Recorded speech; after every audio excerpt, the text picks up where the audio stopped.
नमस्कार, मैं शुभम सिंह। आज की वीडियो में पढ़ेंगे क्लास 10th के साइंस का सेकंड चैप्टर, जिसका नाम है अम्ल, क्षारक एवं लवण। तो चलिए शुरू करते हैं। तो इस चैप्टर में हम लोग सबसे पहले पढ़ेंगे कि अम्ल किसे कहते हैं, क्षारक किसे कहते हैं और सांद्र अम्ल और तनु अम्ल क्या होता है। उसके बाद हम लोग सूचक के बारे में जानेंगे, जिसमें हम लोग पढ़ेंगे प्राकृतिक सूचक, संश्लेषित सूचक और गंधीय सूचक। इसके बाद हम जानेंगे पीएच स्केल के बारे में और पीएच मान भी पढ़ेंगे। इसमें कुछ अभिक्रिया को भी हम लोग देखेंगे, जिसमें देखेंगे कि धातु, धातु ऑक्साइड, अधातु ऑक्साइड, धातु कार्बोनेट और धातु बाइकार्बोनेट अम्ल और क्षारक के साथ अभिक्रिया करके क्या क्या बनाती है। ठीक है। उसके बाद हम लोग देखेंगे अम्ल और क्षारक आपस में अभिक्रिया करके क्या बनाती है। ठीक है। और इन सभी अभिक्रिया में हाइड्रोजन गैस और कार्बन डाइऑक्साइड गैस निकलती है। तो आखिर हमें पता कैसे चला कि इससे हाइड्रोजन गैस ही निकल रहा है या कार्बन डाइऑक्साइड गैस निकल रहा है, तो इसका भी हम लोग जांच करेंगे। आई बात समझ में। उसके बाद हम लोग लवण के बारे में जानेंगे, फिर पढ़ेंगे सोडियम हाइड्रोक्साइड, विरंजक चूर्ण, बेकिंग सोडा, धोने वाला सोडा और प्लास्टर ऑफ पेरिस। ये सभी इस वीडियो में हम लोग जानेंगे। ठीक है। तो चलिए शुरू करते हैं। तो सबसे पहले हम लोग पढ़ेंगे कि अम्ल किसे कहते हैं। तो वह पदार्थ जो स्वाद में खट्टा होता है अम्ल कहलाता है। मतलब जो पदार्थ स्वाद में खट्टा हो उसे अम्ल बोलेंगे। ठीक है। और यह नीले लिटमस पत्र को लाल कर देती है। अम्ल जो है वह नीले लिटमस पत्र को लाल कर देती है और इसके जलीय विलयन में H+ आयन उत्पन्न होता है। आई बात समझ में। अम्ल के जलीय विलयन में H+ आयन उत्पन्न होता है। ठीक है। और इसके जलीय विलयन में विद्युत धारा भी प्रवाहित होती है। अम्ल के जलीय विलयन में विद्युत धारा प्रवाहित होती है और इसका पीएच मान 7 से कम होता है। उदाहरण की बात करें तो हाइड्रोक्लोरिक अम्ल और सल्फ्यूरिक अम्ल क्या है, ये सभी अम्ल। आया बात समझ में। अम्ल वह पदार्थ जो स्वाद में खट्टा होता है अम्ल कहलाता है। यह नीले लिटमस पत्र को लाल कर देती है और यह H+ आयन उत्पन्न करती है और इसमें विद्युत धारा प्रवाहित होती है। इसका पीएच मान 7 से कम होता है। ठीक है। अब बात करते हैं क्षारक की। तो क्षारक क्या होता है, तो वह पदार्थ जो स्वाद में कड़वा होता है उसे क्षारक कहते हैं। जो पदार्थ स्वाद में कड़वा होगा उसे क्षारक बोलेंगे। और यह लाल लिटमस पत्र को नीला कर देती है। ठीक है। यह लाल लिटमस पत्र को क्या करती है, नीला करती है। और इसके जलीय विलयन में OH- आयन उत्पन्न होता है और इसके जलीय विलयन में विद्युत धारा प्रवाहित नहीं होती। इसके पीएच मान की बात करें तो इसका पीएच मान 7 से अधिक होता है। उदाहरण की बात करें तो सोडियम हाइड्रोक्साइड और पोटेशियम हाइड्रोक्साइड। ठीक है। अम्ल क्या है, वह पदार्थ जो स्वाद में खट्टा हो उसे अम्ल बोलेंगे, वह पदार्थ जो स्वाद में कड़वा हो उसे क्षारक बोलेंगे। ठीक है। अम्ल नीले लिटमस पत्र को लाल करती है और वहीं क्षारक लाल लिटमस पत्र को नीला करती है। ये दोनों क्या है, एक दूसरे के उल्टा है। ठीक है। अम्ल में H+ आयन उत्पन्न होता है और वहीं क्षारक में OH- आयन उत्पन्न होता है। अम्ल में विद्युत धारा प्रवाहित होता है और वहीं क्षारक में विद्युत धारा प्रवाहित नहीं होती है। ठीक है। अम्ल का पीएच मान 7 से कम होता है और वहीं क्षारक का पीएच मान 7 से अधिक होता है। आई बात समझ में। यहां एक छोटा सा क्वेश्चन पूछा जाता है कि क्षार किसे कहते हैं। क्षारक तो देख लिए, क्षार किसे कहते हैं, तो जल में घुलनशील क्षारक को क्षार कहते हैं। मतलब जो क्षारक जल में घुल जाएगा उसे हम लोग क्षार बोलेंगे। ठीक है। अब अगला पॉइंट है कि सांद्र अम्ल किसे कहते हैं। तो ऐसा अम्लीय विलयन जिसमें जल की मात्रा कम होती है सांद्र अम्ल कहलाती है। जल की मात्रा कम होती है सांद्र अम्ल कहलाती है। मतलब यह क्या है, यह गाढ़ा है। जल की मात्रा कम है मतलब यह गाढ़ा है। ठीक है। अब ये तनु अम्ल क्या होता है, तो ऐसा अम्लीय विलयन जिसमें जल की मात्रा अधिक होती है तनु अम्ल कहलाती है। मतलब यह गाढ़ा नहीं है। आई बात समझ में। इसमें अम्ल क्या है, गाढ़ा है और इसमें अम्ल गाढ़ा नहीं है, तो यह सांद्र अम्ल हो गया और यह तनु अम्ल हो गया। ठीक है। अब हम लोग पढ़ेंगे कि सूचक किसे कहते हैं। तो वह पदार्थ जो विलयन में उपस्थित अम्ल और क्षारक को रंग या गंध में परिवर्तित करके दर्शाता है सूचक कहलाता है। मतलब किसी विलयन में अम्ल है कि क्षारक, ये कैसे पता करें, तो जो पदार्थ पता कर दे कि यह अम्ल है कि क्षारक, उसी पदार्थ को हम लोग सूचक बोलेंगे। और सूचक 3 प्रकार के होते हैं, प्राकृतिक सूचक, संश्लेषित सूचक और गंधीय सूचक। ठीक है। प्राकृतिक सूचक की बात करें तो वह सूचक जो पेड़ पौधों से प्राप्त होता है प्राकृतिक सूचक कहलाता है। जैसे लिटमस पत्र और हल्दी। लिटमस पत्र की बात करें तो यह अम्ल के संपर्क में आने पर लाल हो जाता है और क्षारक के संपर्क में आने पर नीला हो जाता है। आई बात समझ में। हल्दी की बात करें तो यह अम्ल के संपर्क में आने पर पीला हो जाता है और क्षारक के संपर्क में आने पर लाल हो जाता है। आप लोग कमेंट बॉक्स में बस ये बताओ कि लिटमस पत्र का प्राकृतिक रंग क्या है और यह कौन से पौधे से प्राप्त होता है। ठीक है, अब आगे बढ़ते, अब जानते हैं कि संश्लेषी सूचक किसे कहते हैं। तो वह सूचक जो मानव द्वारा बनाया गया हो संश्लेषी सूचक कहलाता है। जैसे में फिनोल्फथीनिल और मेथिल ऑरेंज। ठीक है, फिनोल्फथीलिन की बात करें तो यह अम्ल के संपर्क में आने पर रंगहीन हो जाता है और क्षारक के संपर्क में आने पर गुलाबी हो जाता है। मेथिल ऑरेंज की बात करें तो यह अम्ल के संपर्क में आने पर लाल हो जाता है और क्षारक के संपर्क में आने पर पीला हो जाता है। ठीक है, अब जानेंगे हम लोग कि गंधीय सूचक किसे कहते हैं। तो वह सूचक जो अम्ल और क्षारक की उपस्थिति को दर्शाने के लिए अपने गंध में परिवर्तन करता है गंधीय सूचक कहलाता है। मतलब जो पदार्थ अम्ल और क्षारक की उपस्थिति को दर्शाने के लिए अपना गंध ही बदल दे उसे गंधीय सूचक बोलेंगे। जैसे में प्याज, वेनिला और लौंग। ठीक है, प्याज की बात करें तो यह अम्ल के संपर्क में आने पर इसका गंध और अधिक बढ़ जाता है, जो था उससे और अधिक बढ़ जाता है, लेकिन क्षारक के संपर्क में आने पर इसका पूरा गंध ही खत्म हो जाता है। ठीक है, पता ही नहीं चलता है कि यहां प्याज है कि नहीं है। वेनिला की बात करें तो यह अम्ल के संपर्क में आने पर इसके गंध में कोई परिवर्तन नहीं देखने को मिलता है, जो था वही रहता है, लेकिन क्षारक के संपर्क में आने पर इसका भी गंध पूरा का पूरा समाप्त हो जाता है। लौंग का भी वही कहानी है। लौंग अम्ल के संपर्क में आने पर इसका गंध समान रहता है, ना बढ़ता है ना घटता है, लेकिन क्षारक के संपर्क में आने पर लौंग का भी गंध खत्म हो जाता है। ठीक है, अब आगे बढ़ते, अब हम जानेंगे कि पीएच स्केल क्या है। तो किसी विलयन में उपस्थित H+ आयन की सांद्रता ज्ञात करने के लिए एक स्केल विकसित किया गया है जिसे पीएच स्केल कहते हैं। मतलब किसी विलयन में उपस्थित H+ आयन की सांद्रता ज्ञात करने के लिए जिस स्केल का उपयोग किया जाता है उसे पीएच स्केल कहते हैं।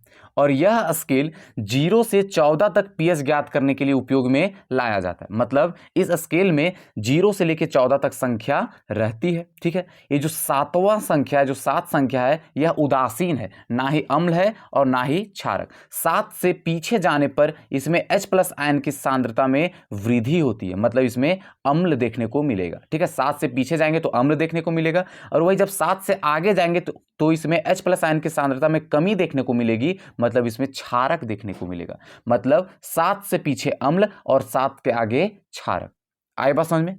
अगला पॉइंट है पीएच में पी का मतलब पुषांश होता है, जो कि एक जर्मन शब्द है। इसका हिंदी में मतलब होता है शक्ति। पी का मतलब क्या होता है? शक्ति। तो पीएच का फुल फॉर्म क्या हो गया? Power of hydrogen. ठीक है, अब आगे बढ़ते हैं। यहां कुछ पीएच मान दिया है जो कि इंपॉर्टेंट है, जैसे कि जल का पीएच मान 7 होता है, दूध का 6.4, मानव रक्त का 7.4। ये सब कुछ कुछ इंपॉर्टेंट है जो कि अक्सर एग्जाम में पूछ लिए जाते हैं। ठीक है, अब हम लोग पढ़ेंगे कि अम्ल और क्षारक की अभिक्रिया, कि धातु ऑक्साइड, अधातु ऑक्साइड, धातु कार्बोनेट और धातु बाइकार्बोनेट के साथ अम्ल और क्षारक की अभिक्रिया कैसी होती है। तो सबसे पहले हम लोग देखते हैं कि धातु के साथ अम्ल और क्षारक की अभिक्रिया कैसे होती है। अम्ल की बात करें तो धातु अम्ल के साथ अभिक्रिया करके लवण और हाइड्रोजन गैस बनाता है। क्या बनाता है? लवण और हाइड्रोजन गैस। उदाहरण की बात करें तो हाइड्रोक्लोरिक अम्ल जब जिंक के साथ अभिक्रिया करता है तो जिंक क्लोराइड और हाइड्रोजन गैस बनाता है।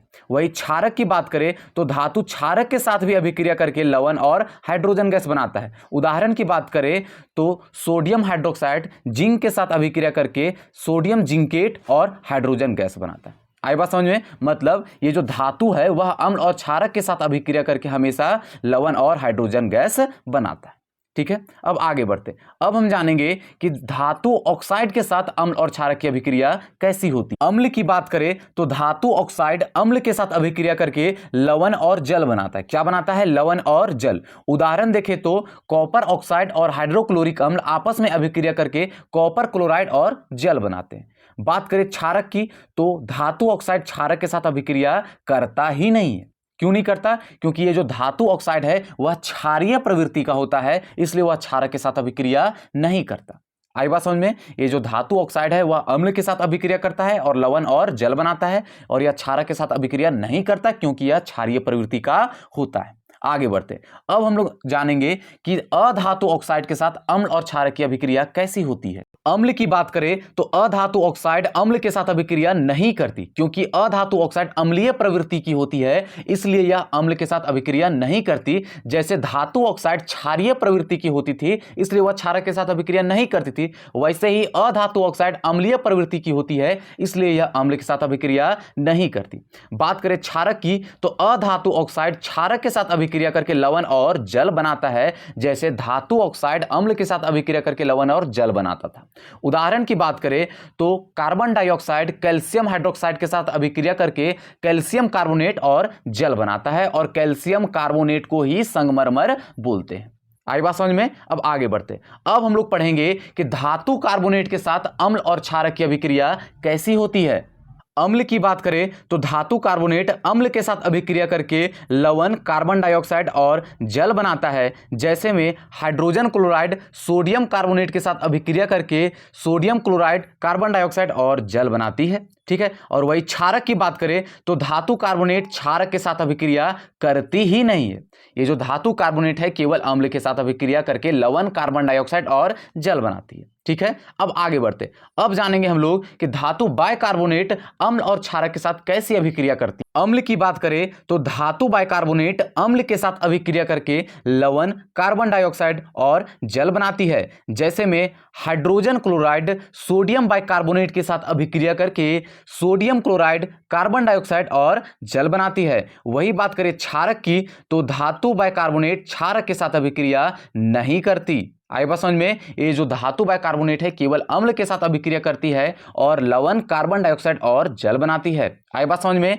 ये जो धातु बाइकार्बोनेट और धातु कार्बोनेट ये केवल अम्ल के साथ ही अभिक्रिया करती है, ये दोनों क्षारक के साथ अभिक्रिया नहीं करती।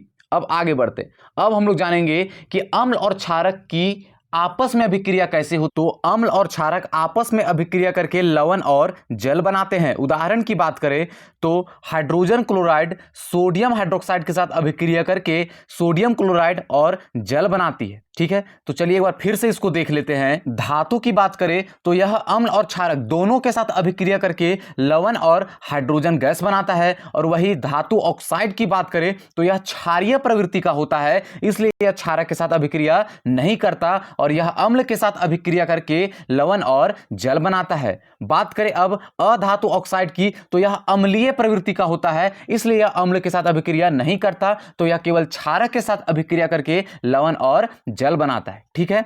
अब आगे बढ़ते। अब देखते हैं हम लोग कि धातु कार्बोनेट का क्या हाल है। तो यह धातु कार्बोनेट केवल अम्ल के साथ अभिक्रिया करके लवण, कार्बन डाइऑक्साइड और जल बनाता है, और यह क्षारक के साथ अभिक्रिया नहीं करता। यही हाल धातु बाइकार्बोनेट का है। यह भी क्या करता है, यह केवल अम्ल के साथ ही अभिक्रिया करता है, क्षारक के साथ अभिक्रिया नहीं करता। यह अम्ल के साथ अभिक्रिया करके लवण, कार्बन डाइऑक्साइड और जल बनाता है। आई बात समझ में? धातु कार्बोनेट और धातु बाइकार्बोनेट दोनों अम्ल के साथ ही केवल अभिक्रिया करते हैं और लवण, कार्बन डाइऑक्साइड और जल बनाते हैं, ये क्षारक के साथ अभिक्रिया नहीं करते। बात करें अम्ल और क्षारक के आपस में अभिक्रिया की तो ये दोनों आपस में अभिक्रिया करके लवण और जल बनाते हैं। ठीक है। अब आगे बढ़ते। अब हम लोग पढ़ेंगे हाइड्रोजन का परीक्षण। अभी हम लोग पढ़ के आए कि धातु अम्ल और क्षारक के साथ अभिक्रिया करके लवण और हाइड्रोजन गैस बनाता है। अब ये हाइड्रोजन गैस ही बनाता है, इसके बारे में पता कैसे चलेगा? तो बुक में एक एक्सपेरिमेंट है जिसमें एक परखनली में हाइड्रोक्लोरिक अम्ल रखा गया है और उसमें जिंक के कुछ टुकड़े डाले गए।